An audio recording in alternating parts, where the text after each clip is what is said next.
one clown is successful at the box office. Joker, Forky Au, dropped from $37.8 million opening weekend to $7 million in its second. It's getting just dragged through the coals by critics and fans, not fans, viewers, I should say, alike.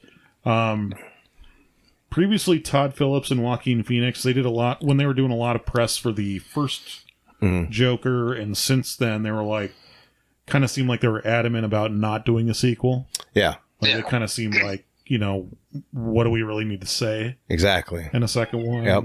Then the money truck backed up. Yeah.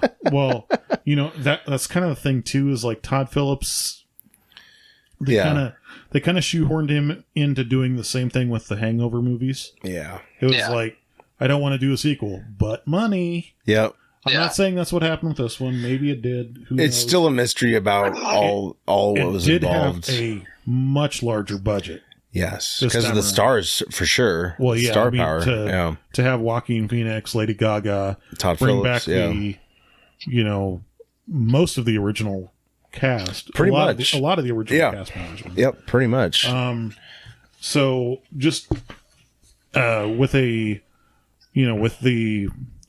unsuccessful opening weekend, Todd Phillips and Joaquin Phoenix sat down with IGN recently. So they had asked Todd Phillips if this was like a kind of commentary, like the commentary on like toxic fan base and stuff like that, and it really wasn't that. Phillips had said that the effects of violence on people was the focus of the movie, and Arthur becoming kind of an unwilling celebrity.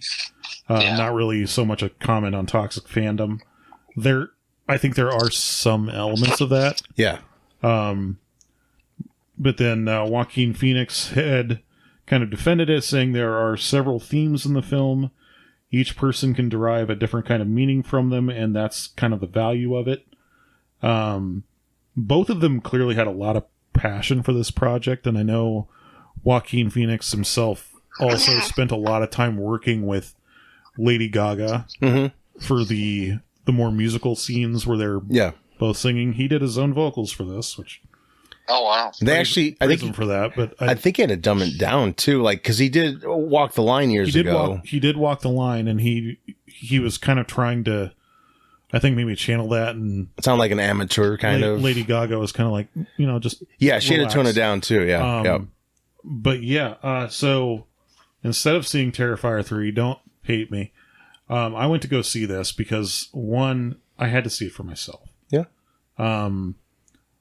I also, Josh had made a comment that you had went to see it. Mm-hmm. And I think we're both of the same agreement that it was worth seeing. Yeah.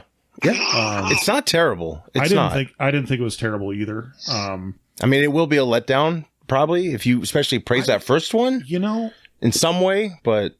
And this is my thing. I usually, because Rotten Tomatoes can lick the, underside of my left nut. But I don't really so much give a crap about reviews. Yeah.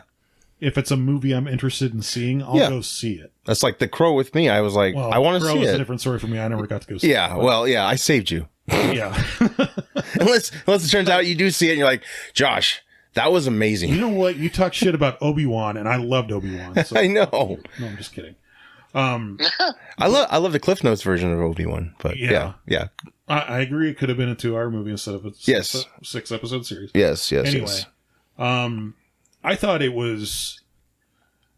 We'll get into like more spoilery territory. I think Josh and I might do a review of it and put it up on the Field of Geeks umbrella. Hell yeah. But a lot of what I had heard about it, I didn't really agree with. Mm-hmm. This is not really a spoiler because you can kind of tell this from the trailer. There's a lot of people saying like, it's a musical. I really don't. Music plays a big part in it. Yeah. But there's a reason why. And you really have to kind of like read between the lines when you see the movie to figure out why it is. Mm-hmm. You know what I mean? Yeah. Could it be one of those things where it's just like they advertised it incorrectly? Because I think people got the moniker that it was a musical. Well, Todd Phillips himself denied it was a musical, I think. Yeah, but he had said that, music played a really big part in the movie. Yeah. But I think the kind of the early buzz, kind of the early leaks of, the stuff, especially when Lady Gaga got involved. Yes. I think is when they were like, oh, it's a musical. And Todd Phillips never actually came out and said, oh, yes, it's a musical. See, I thought he did, though. I mean, it's possible in some interviews he may have vaguely leaned that way. Yeah, I know we did talk about it in the very beginning, and I know when we were first talking about it, we were like, supposedly it's going to be a musical. Yeah, and I thought, okay. I mean, if anyone could do it, he probably could, because I see it as a unique way to tell another story. And I thought, it would be original music too, which it's not. I don't think anything was original, which I get time constraints. Right. And that's hard. You want a song. They chose these songs that kind of reflect where they were at in the film, I believe. I've heard more viewings, you get more out of it. It makes sense within the context of the film. I'll say that. Yeah. It's got something to say for sure. Yeah. It's just, Joker, I think, was such a high note. This, to me, is it goes lower. It goes down. But doesn't mean it's shit. It's just. No, it's the B-side. Me personally, at minimum, I would give it like 3.5 out of 5 stars. Yeah. I think it's not absolutely terrible. So, no. I would even go probably if I saw it again, I'd give it 4 stars, because there's probably some things that I missed. Yeah. For sure. I'd probably want to go and see it just so that, they don't think of it as a total loss. I'd gladly go see it in the theaters again. You don't need to. There's certain movies where I'd be like, go see it in the theaters. You have to. Yeah. This isn't one of them. You can wait for it to come out on Max, but yeah. It doesn't. It's not final thought on it before, getting into spoiler territory, is that it's not deserving of all the hate that it's getting. No, like a lot of films that bomb, most of them are pretty decent. I would say it's just, and you can usually tell too, because Rotten Tomatoes is one of the worst about this, where critics will rate it, 27%, and fans are rating it 75%. Yeah. This is a pretty even. Yeah. Everyone's kind of in agreement, but I didn't see really what was wrong with it. Yeah. This is the first time they've used the DC Elseworlds tagline to it, which I have a feeling is to separate it, so it can clearly be separated from what Gunn is going to do with the DC universe. Right. Which I think is all right. I'd probably expect to see that as a tag on, the Penguin or Batman Part 2, the Batman Part 2 or whatever. But for sure. Reportedly, James Gunn wanted to give Todd Phillips some notes on it, and he was like, no, stay away. Yeah, I heard he just dealt with the studio, not DC or Gunn per se. I think that was what I heard. There's so much press about. Yeah, it's hard to know what was true, because a lot of people are like, Todd just phoned it in. It's like playing telephone. Yeah, I mean, somebody says one thing, and then by the time it gets to 5 more outlets, it's totally out of context. And you have critics or viewers who, I think some do overstate the artistry of it when maybe it really wasn't what they are seeing. But that's the beauty of film. You can interpret it any way. It's either it was designed to be the way it was, or it's by accident. People have taken it and ran in a certain other way with it. Well, and I think a lot of what influenced it too is, as soon as I pulled up my YouTube. Yeah. On Monday morning. Yeah. There was video after video after video of, this is why Joker 2 bombed at the box office. Yeah. Joker 2 is a disaster. Yeah. Blah, blah, blah, blah, blah. So I wonder if some of those people didn't look at all this and be like, oh, I respect that YouTuber. I honor that person's opinion. Right. So I'm going to think it's bad. Right. I don't know. Maybe it didn't. Yeah. And all the ones I listened to, like most of them did not like it. But I was still able to understand where they were coming from, and I see both.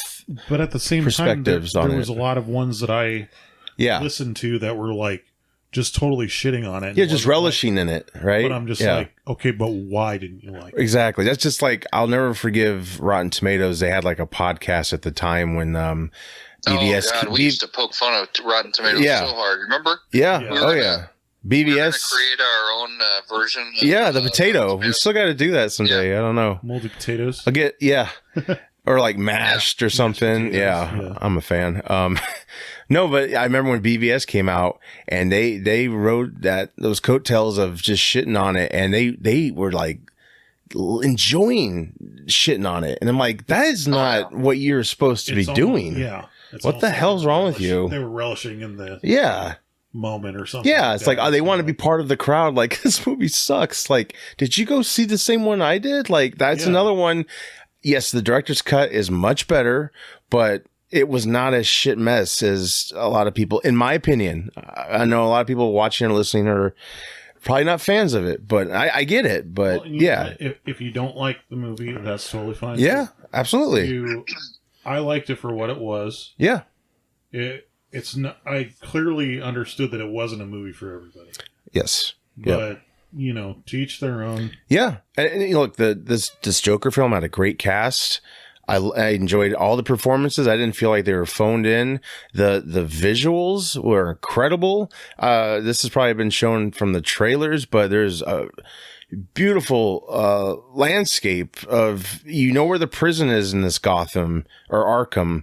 It's got a nice big bridge like Alcatraz going to it, and the visuals of them coming into the city, my God, it captured the time period they're in, and it just was, I thought, amazing. The cinematography in this. Yes, the artistry's still there. Amazing. Now the story might not be as strong, or it might be just as good. But yeah, it's a different story, and I guess unfortunately, after the first Joker, a lot of people, like they do before you make a sequel to something they love, have their own idea of how it's going to play out, and in the end, you could do that with this film too. Expectations for if there was going to be a sequel were astronomical, and because well, they're throwing more money at it. It's got to be better. The first film, the expectations weren't that high. They were very intriguing, but once it came out, and boom. I will be the first person to admit that when I started seeing like costume design and stuff like that for the first one, I was like, this is gonna suck. And I loved the first one, dude. The way they did his makeup, like that brought a whole new look to the joke, like putting the blue in there and stuff, and then the nose, like really cool. And I think that was kind of an homage to Cesar Romero, is that his name, from the Adam West days, and the mask Ledger wore in Dark Knight. I thought that was really cool, really well done. And that first movie was super intense and violent, and I saw them both in IMAX. Cinematography alone is worth seeing in IMAX. But like Bill said, you could totally catch this at home. It's still worth seeing. If you don't want to go spend the money, I know there's like a lot more films out there right now, and it's a long film. Yeah. And, it's not really an uplifting film. But the first one kind of wasn't either, unless you love anarchy, I guess. Which, some of it was fun for him to get payback, but... there's a lot more, I will say this for it, there's a lot more subtext you have to be kind of willing to look between the lines. Yes. Yeah. For this movie. For sure. But what I liked so much about the first one, it was a more modern take on how could the Joker become the Joker, and it wasn't like a failed. Well, it was a failed comedian, yes, but it was society that made him that way, and it was the first time that they actually took a look at how Gotham could create somebody like that in a more realistic approach. It was absolutely. It was very much like if Christopher Nolan came in and said, "Okay, we need a true like backstory on how the Joker became the Joker, and not just like Heath Ledger's already the Joker. Right. That's why I liked it so much in the beginning. And it you're right. It could be a standalone because Bruce Wayne in the first one was considerably younger, and it didn't need to go any further than that. But yeah, that's why I like the first one so much. But yeah, you have to feel bad for these people that are working on movies a lot, because you got to assume that there's a couple of people that this is their first actual major motion picture that they've ever worked on, right? Yeah. And so it's exciting. They're literally giving it their all. Like, this is make or break for them. And then when a movie goes to shit or gets panned or something like that, you got to feel bad, because the movie industry, I think Stallone was saying, is a 97% failure rate. Yeah. Yeah. And that's how many actors right now are currently out of work. Yeah. And when you think about it, when a movie gets made, that means that somebody drew the lucky straw, and you would hate to hear that a director phoned it in because he didn't want to do it, but there was money there. Yeah. Yeah. I mean, it does happen, but, also, if that's the case with Todd Phillips, I don't see it 100% phoned in at all. Given the amount of passion that he has on it, and he could be acting too, who the hell knows? Yeah. Given the amount of passion he has in the interviews he's done, and given how I've personally felt after leaving the film, I don't think he phoned it in at all. No, for sure. But I do wonder, like, I think some of these directors come back not just for more money, and not to like sabotage the film, but it's kind of like, hey, you gave birth to this thing. It's either you carry it on or we give it to somebody else. Well, and at least they didn't do like what happened after Burton, after Batman Returns, and between Batman Returns and Batman Forever. Yeah. It's not like a total thematic change. Yeah. It's not jarring. You know what I mean? Yeah. It's not like they went from depressing to uplifting. Now, the first Batman and Batman Returns is a little jarring in some ways. Same director. But yeah, Highlander 1, Highlander 2. Not the Renegade cut. That's the one you want to see. But the original Highlander 2, like, same director, same writing team, totally changed what we came to know in the first film, and just destroyed the whole mythology. But Joker 2, it was a good experience at the films, at the movies, and we'll do a spoiler on it eventually. But I think you'd like it, Mitch. Together, both those films I think would make a good for a collector, like some of us here, for sure. It's not one I would not get. I have the first Joker on. Same on physical media. Yeah, so I'd probably. I'm a completionist. That's not the reason why I would buy it. Yeah, I'm going to buy it because I enjoy the movie, right? And because I'd love to at some point be like, I haven't seen this in a while. I'm going to watch them back to back. Yes. Yep. I think it's actually when this does come out on physical media, it's going to be important to watch them back to back. Yeah, like a one sitting kind of thing. I think it will. Okay, so, and I know that I'm going to go off on a tangent a little bit. That's all good. That's what we do. That's what we do, man. Yeah. Have you ever seen, have you ever seen a series where and I'm notorious for this because I'm always so busy I don't have time to sit down and watch. A series gets panned towards the end that it kind of trailed off, it didn't make any sense. Mm-hmm. But then, as a newcomer to the series, you fall in love with the first couple of episodes, you fall in love with the series, and then you're able to watch it all the way through because it's complete, like it's all done. Yeah. And you watch it all the way through, and you're like, that makes more sense. Yeah. That's fair. You're like, yeah. And that to me just tells me that when you have a series that, you only get one episode per week, it's easy to ruin the flow if you're taking it in a different direction, but that's the right direction because in the long run, the whole series, it makes more sense to do it that way. Yeah. But everybody has that goldfish in a fishbowl thing where it's like 30 seconds later they forget about it, and then next week they're like, "What? Crap," Yeah. And that's the problem with a lot of these series is that they die because they take it in a direction that just doesn't make sense because we have such a short attention span. Yeah, absolutely. And I can completely relate to that, Mitch, because I felt the same way with The Walking Dead. I was going to bring that up. Yes. When it was when it was going through its run, and I was watching it week to week, I was like, when I really wanted to see the payoff from the last episode, and they went and did like a filler or something like that, I was like, this pisses me off. And then I got into later seasons, and I was like kind of getting burnt out on it. And then I went back, and I'm like, I'm going to start from episode 1 and watch it all the way through. Yep. And I loved it so much more. Cool. Yeah. And yeah, I think that's a very important point you bring up. I mean, there is time that passes between the first Joker and this one. Yeah. But I think it's going to put things in a lot more context when people back to back for sure. See it back to back. Yeah, for sure. Yeah. And I think once it's out on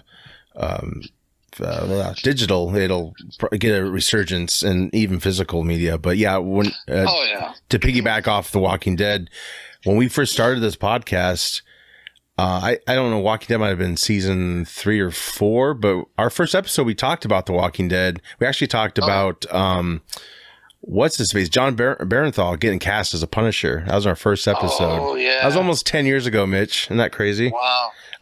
Next year will be. But anyway, I came to Walking Dead late, and I was able to watch seasons 1 and 2 all the way through, without any breaks. And I come to find out after that season 2 wasn't liked as much, but I had no problem with season 2. Yeah, the way I watched it. Yeah. The way I watched it. Some shows, you can go week by week, but yeah, eventually The Walking Dead, unfortunately, I did get burned out. I will probably pick it up again, but there's so much I have to catch up on is the problem. It's so crazy. Yeah. But I know most people are dead now anyway, but I would pick it up again, I think, eventually. I mean, the problem with The Walking Dead is it became very formulaic in its program run. Yeah. You knew they were going to meet a new tribe. Yeah. And there was going to be some turmoil. Yeah. And somebody within the group was going to die, or they join the group. And then they get eaten. I mean, the first couple seasons were good because that Herschel was in them, and I really liked. I love Herschel. That actor too. That actor. Yeah. Rest his soul. I think he just recently passed, but yeah, great character, well written, well played, all that stuff. But it's very. It got you kind of into that thought process of Game of Thrones, where you can't really fall in love with a character or like them too much because they're probably going to die, and then they bring somebody in and all that stuff. Right. Lord help us if Daryl ever dies, right? I remember one of the season finales. They threw like fake photos out there, and one was Daryl being like hung or something. I'm like, no, it was fake, of course.